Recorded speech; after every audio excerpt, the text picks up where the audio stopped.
Assalamu alaikum warahmatullahi wabarakatuh. Soy Adib del canal Islam y Humanismo. Voy a hablarles de la historia del profeta Muhammad sallallahu alaihi wasallam. Segunda parte, voy a tocar dos o tres cualidades de su persona y hechos históricos significativos. Primero, que él es elegido por el Altísimo para extender su mensaje a toda la humanidad. Muhammad era de carácter reflexivo, con frecuencia pasaba noches meditando en la cueva de Hira, cerca de Mecca, en una montaña cerca de Mecca. Ahí precisamente recibió la primera revelación.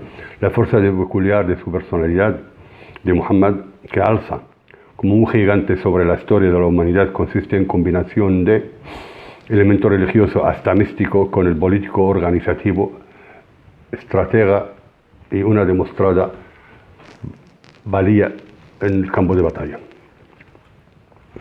Empieza Muhammad, la paz de Allah sea con él, a llamar a la gente a la religión, a predicar. Al tercer año, al final del tercer año, empieza a predicar abiertamente. Los notables de Quraysh en este momento se dividen en tres partes. Una pequeña minoría estaba a favor de él, otra pequeña minoría estaba muy contra de él, muy militante, y el resto estaban pasando en reflexión, sin tomar actividad de oposición clara. Los que estaban contra de él no tenían argumentos para hablar de profeta, de mensajero del Altísimo. En Meca no había cristianos ni judíos. Entonces, esa parte, esos notables, mandan una carta a los judíos de Medina, a 400 y pico kilómetros al norte de Meca, y les piden, hay uno que dice que es un profeta, ¿cómo podemos saber si es verdad el profeta o es mentiroso? Los judíos les sugieren hacerle tres preguntas. La primera pregunta es sobre jóvenes que sucedió una cosa rara según la tradición. Durmieron 300 años en una zona de Yemen. La segunda pregunta, el viajante que fue de este a oeste y recorrió toda la tierra. Y la tercera pregunta, ¿qué es el espíritu del hombre? ¿Cómo es el espíritu del hombre? Ese grupo, Abu Sufyan y otros, Abu Sufyan era uno de los notables de Meca, que no entró al Islam hasta el final, hasta el último día, hasta la conquista de Meca, era militante anti-Muhammad, anti-Islam, por varios motivos. Van a Muhammad sallallahu alaihi wasallam, la paz de Allah sea con él, y le dicen, tenemos tres preguntas, si nos contestas, abrazaremos tu religión y te seguimos. El profeta sallallahu alaihi wasallam, siendo hombre, inspirado, hombre, con una alegría desbordada, prometió a ellos lo que no tienen. Les dijo, mañana les contesto, sin haber tenido en cuenta que la revelación divina no es propiedad de él, sino es del Altísimo. Es un hecho que se puede basar o obtener varios resultados. Lo primero y más importante, que aun siendo profeta es hombre y puede equivocar en cosas que no sean de fe, no sean de revelación, no sean de la doctrina. La segunda, enseñarnos a nosotros, el Altísimo, igual que a su profeta, porque al final el profeta es el hombre, es el musulmán perfecto. Por muy buenos que seamos, somos débiles, vivimos un mundo de forma y no podemos, sino debemos de equivocarnos y pedir perdón al Altísimo. Y la tercera, no prometer lo que no tenemos. La revelación tarda 40 días. Con consiguiente dolor personal del profeta, la mofa de este grupo de Quraysh, y al final viene la respuesta. Se responden las tres preguntas y se hablan de otras cosas. La primera es la sura 18, ayah 23. No digas acerca de algo, haré tal cosa, salvo que digas, si Dios quiere. La primera lección, somos de Dios y tenemos que esperar e implorar su bendición y su baraka, y siempre decimos si Dios quiere, aún teniendo la intención de hacerlo. En la sura 18, ayah 25, contesta a los jóvenes de la cueva o del tabernáculo. Fueron jóvenes que creyeron abrazaron que Allah es el único amo y señor del universo, creador de la tierra y los cielos y de los seres vivos y de ellos, y abandonaron su pueblo que era pagano, que les perseguía para devolverles a su antigua religión. Esos jóvenes fueron a una cueva y quedaron durmiendo 309 años. A los 309 años se despiertan. Su estado físico y mental y global se preguntan ¿cuánto hemos dormido? Uno contesta 1 día o 2 días, 1 día o algo más. Ese es el hecho milagroso significativo que describe el Corán. Lo milagroso es algo fuera de lo natural, algo desafía lo natural de la vida. Los dos jóvenes mandan a alguien a la ciudad para comprar comida y descubren que toda la región ya se había convertido al Altísimo y eran unitarios y seguidores de los profetas. El Corán no nos habla de si eran 3, 5 o 7, porque el número no es importante. Lo importante es la moraleja. La sura 18, el Kahf, la cueva o el tabernáculo, es una sura que los musulmanes leemos todos los jueves a noche del viernes o los viernes para extraer lecciones. Hay muchas lecciones dentro de esa sura. En la misma sura, de la aya 85 al 90, contesta al viajero que fue de Oriente a Occidente y comenta muchos hechos que le ocurrieron a este viajero. Bastante bien. En la sura 17, aya 85, cerca del espíritu del hombre, el Altísimo dicta. El espíritu del hombre es cosa suya. Es un secreto que nadie lo sabe. No obstante, en la creación del hombre, Allah Azza wa Jal crea el hombre de barro e insufla del hombre de su espíritu, del espíritu divino. O sea, los seres humanos tenemos la parte de tierra y una parte de la divinidad. Esa es la lección, digamos, de la humildad ante el Altísimo, de ser siervos de Allah y no realizar nada, sino decir si Allah quiere, con el favor de Allah. Es un signo de humildad y un signo de presencia. ¿Eso qué significa? Significa que si yo tengo presente, ya me acostumbro a decir si Allah quiere y Dios quiere, eso sale de mi corazón, estaré lejos de lo mal, de la droga, del alcohol, de mentir, de engañar, de estafar, de matar. Estaré lejos de hacer daño porque siento la presencia del Altísimo. Esa es la lección, a mi modo de entender, de esta parte. Ahora vamos a una parte muy importante. ¿Es el Islam un estado religioso o es un estado civil?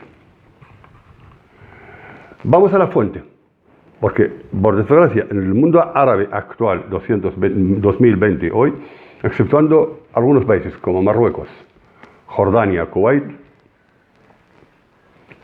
casi Túnez y Libia, exceptuando, gobiernan dictadores atroces y muchas veces utilizan a gente de religión para justificar sus desvanes. Por lo tanto, para alejarnos de esta realidad triste, vamos a la fuente, al comportamiento del profeta sallallahu alaihi wasallam, y empezamos con el Corán. En la primera sura, la sura 3, aya 159, en la sura es larga. Yo voy a coger, oh Muhammad, por misericordia de Dios, eres compasivo con ellos. Consulta con ellos los asuntos de la vida. Consulta con ellos los asuntos de la vida. El amr es el gobierno. En la sura 42, aya 38, se consulta para resolver sus asuntos. Se consultan para resolver sus asuntos. El Corán dictamina en 2 textos concretos. No pueden interpretarse de ninguna forma más que de consulta Muhammad con ellos para sus asuntos, y ellos se consultan entre sí para resolver sus asuntos. Ese es el Corán. Vamos al dicho del profeta y sus hechos. El profeta dice textualmente, según Muslim, uno de los que estudiaron y nos llevaron el hadith a nosotros, volveremos en el futuro a ver cómo llegó el hadith sano y a salvo desde la época del profeta a nuestros días. Muslim El profeta dice, vosotros sabéis más cosas de la vida que yo. Aquí hay un tema de la religión, oración, salá, ayuno, peregrinación, zakah, obligaciones religiosas, y hay lo que es cosas de la vida. O sea, organizar la agricultura, los caminos. El profeta dice, vosotros sabéis más que yo de vuestra dunya, de vuestra vida, de las cosas de la vida, de la organización. Pero también es importante ver cómo tomaba las decisiones del profeta sallallahu alaihi wasallam. Vamos a hablar de la batalla de Badr, de Uhud, del Foso y de Mecca. Son 4 batallas importantes en su vida. En todas ellas consultaba siempre a sus discípulos y seguía el consejo más útil o la mayoría. En la batalla de Uhud, la segunda batalla, siguió la mayoría de los jóvenes. En Badr siguió el consejo de un técnico sabio de batallas, de guerra. Dice, esta posición, Muhammad, ¿es una orden divina o es una decisión humana? Le dijo el profeta, esta es una decisión humana. Dice, esto no es buena situación para enfrentarnos al enemigo. Hagamos esto. Y el profeta le hizo caso. Exceptuando cuando hubo un acuerdo entre los de Quraysh y Muhammad, había artículos aparentemente eran perjudiciales para los musulmanes. El profeta lo aceptó. Los sahabas estaban enfadados. Él les contestó, Allah me prometió la victoria y no me defraudará. Y aceptó el acuerdo. Cuando había algo divino, no negociaba. En todo lo demás, consultaba. Ahora voy a dar un salto a Abu Bakr, el primer califa después. Soy vuestro guía, vuestro jefe, y no soy el mejor de vosotros. Voy a Umar. Si veis un fallo, corregírmelo. El Estado de la comunidad musulmana es un Estado civil. Como hemos visto, la página de Medina. Cabe en todo el mundo. Y no tiene una naturaleza de divinidad en el ejercicio de la actividad política. Esa es esa parte. Voy a dar, por último, cuando el profeta sallallahu alaihi wasallam entra en Mecca de forma pacífica, se reúnen de los de Mecca alrededor y les pregunta, ¿qué voy a hacer con vosotros? Les dicen, un hermano digno, un padre digno y un vecino digno. Les contesta, iros, sois libres. No dice, os perdono. Los que han matado a sus discípulos, han intentado matarlo, le han perseguido, le han declarado la guerra, han intentado acabar con los musulmanes, les dice, iros, sois libres. Podría hablar mucho más cosas, pero voy ahora, con el favor de Dios, de aportar lo que piensan filósofos, intelectuales y estudiosos de Occidente sobre el Islam. Michel A. Arre escribió un libro, Los 100 hombres más influentes en la historia de la humanidad, y Muhammad es el primero para él. El segundo, otro también pensador, George Bernard Shaw, dice textualmente en sus comentarios, Muhammad reveló su religión de forma tan magnífica que hizo que sea digna de respeto y aprecio. Y mucha gente de mi pueblo, se refiere a Bernard Shaw, a su gente, han abrazado el Islam.